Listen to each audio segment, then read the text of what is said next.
오늘 있었던 정치권 뒷이야기 들어보는 정치톡톡 시간입니다. 우정원 기자와 함께합니다. 어서 오십시오.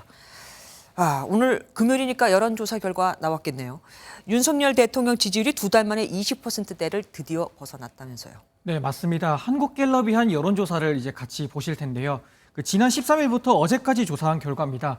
윤석열 대통령이 잘하고 있다라고 하는 응답이 33%였습니다. 지난 7월 마지막 주에 처음으로 20%대로 하락했는데 7주 만에, 약 2달 만이죠. 다시 30%대를 회복한 겁니다. 지지율이 다시 반등한 이유가 뭘까요? 이 눈여겨볼 만한 게 이 평가를 내린 이유입니다. 네. 지난 조사에서 윤 대통령을 부정적으로 평가한 이유로 인사를 꼽은 응답이 22%로 가장 많았는데요. 이번에는 11%, 딱 절반으로 줄었습니다.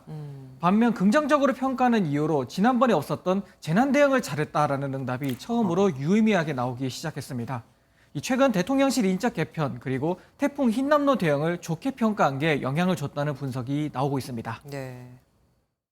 여러분들도 저 시장을 좀 많이 도와주십시오. 최선을 다하겠습니다. 그리고 차기 대권 주자 여론조사 결과도 있던데요. 네, 차기 여야 지도자들에 대한 호감도를 물어본 건데요. 오세훈 서울시장의 호감도가 41%로 가장 높았고요. 네. 그다음으로 홍준표 대구시장, 이재명 더불어민주당 대표, 유승민 전 의원, 한동훈 법무부 장관 순이었습니다. 2주 전 조사에서는 이재명 대표 응답이 압도적으로 높고 한동훈 장관이 뒤를 이었는데 이번에는 그 순위가 바뀐 모습입니다. 국민의힘은 곧 원내대표 선출하죠.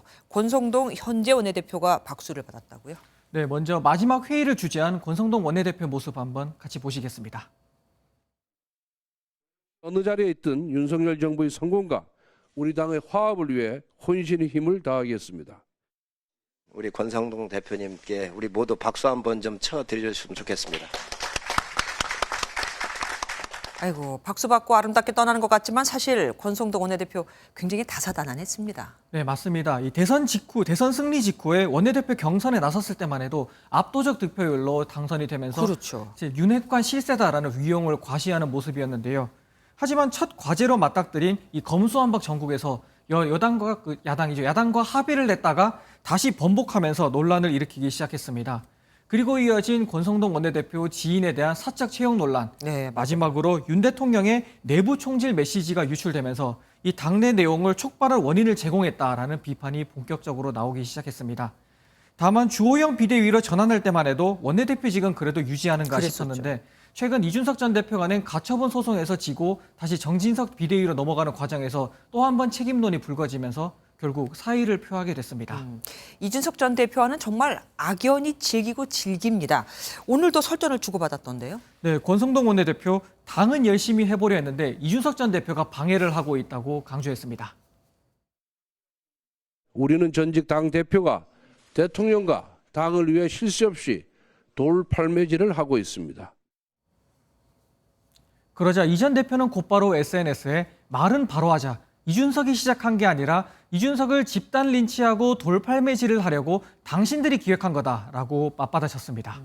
내일이 새 원내대표 후보 등록일이죠. 추대로에 나오는 주호영 의원은 어떻게 한답니까? 네, 어제 이용호 의원이 공식 출마를 선언한 만큼 만장일치 추대는 이제 어려워진 상황이 그렇죠. 됐습니다. 그럼에도 주호영 의원이 경선에 나설 수도 있다라는 전망이 지금 나오고 있는 상황인데요. 실제로 주 의원은 많은 사람이 원하고 있어 고민 중이다라고 입장을 밝혔습니다.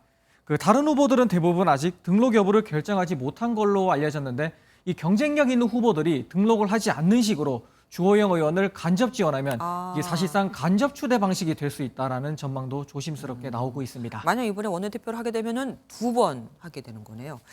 방금 들은 소식이 있던데 이준석 전 대표 윤리위 날짜가 나왔다고요? 네, 이준석 전 대표가 SNS에 이틀 뒤죠. 18일에 윤리위가 열릴 예정이라고 이제 밝혔습니다. 네. 이게 결국 두 번째 윤리위가 되는 건데요. 앞서 당원권 정지 징계를 받았는데 그보다 높은 징계죠. 이제 징계 절차가 개시돼서 탈당 권유나 제명 징계가 나오게 된다면은 현재 진행되고 있는 가처분 소송에도 영향을 줄 가능성이 있어 보입니다. 그렇겠네요. 지금까지 정치부 우정원 기자와 정치톡톡 함께했습니다. 고맙습니다.